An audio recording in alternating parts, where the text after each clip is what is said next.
நான் ஒரு big pass contestant அப்படிங்கிற பெருமையும் மகிழ்ச்சியும் எனக்கு எப்போதும் இருக்கு. ஏன்னா தமிழ்நாடு மட்டும் இல்ல, உலகம் முழுவதும் இருக்கிற எல்லா தமிழர்களுடைய பெரியவங்க, குழந்தைங்க, இளைஞர்கள்னு எல்லார்கிட்டையும் போய் சேருகிற ஒரு பெரிய வாய்ப்பு அந்த நிகழ்ச்சி ஏற்படுத்தி கொடுக்கும்.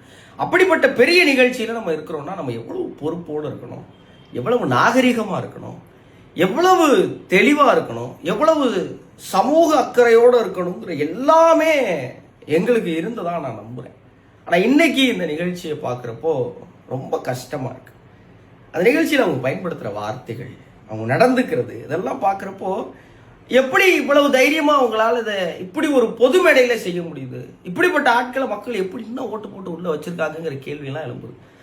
கம்ருதீன் அவர்களும் பார்வதி அவர்களும் நேற்று செஞ்சதை எல்லாரும் தொடர்ந்து பேசிட்டே இருக்கிறாங்க. அவங்களுக்கு ரெட் கார்டு கொடுக்கணும் அப்படின்னு எல்லாரும் சொல்கிறாங்க. இப்போ அந்த கருத்துக்கு எல்லாரும் ஒத்தி செய்கிறோம்னாலும் ரெட் கார்டு எதுக்கு கொடுக்கணுங்கிற கேள்வி இருக்குல்ல. இப்போ எங்கள் சீசனில் நாங்கள் கில்லர் காயின்கிற ஒரு கேம் விளையாண்டோம். அந்த விளையாட்டில் நாங்கள் பசங்கள்லாம் சேர்ந்து பிள்ளைங்க கிட்ட கொஞ்சம் முருகத்தரமாக நடந்துக்கிட்டோம்.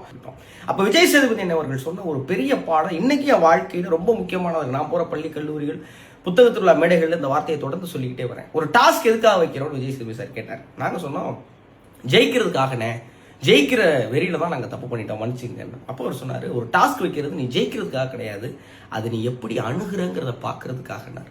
ஒரு இக்கட்டான சூழ்நிலை தான் மனிதனுடைய முழு தன்மையும் குணமும் வெளியே வருது. ஒருவேளை பார்வதிக்கும் கமருதீனுக்கும் ரெட் கார்டு கொடுக்கறதா இருந்தா அது அவங்க பிடிச்சி கீழே தள்ளி விட்டாங்கிறதுக்கானதா இருக்கக்கூடாது.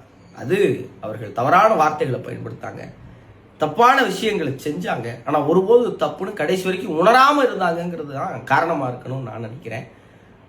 இதெல்லாமே ஒரு சோசியல் எக்ஸ்பெரிமெண்ட் தான். பொதுவெளியில நம்ம எப்படியாக நடந்துக்கிட்டா அதன் விளைவுகள் என்னவா இருக்குங்கிறத எல்லாரும் இதன் மூலியமா கத்துக்கிட்டோம், தொடர்ந்து கத்துக்குவோம்.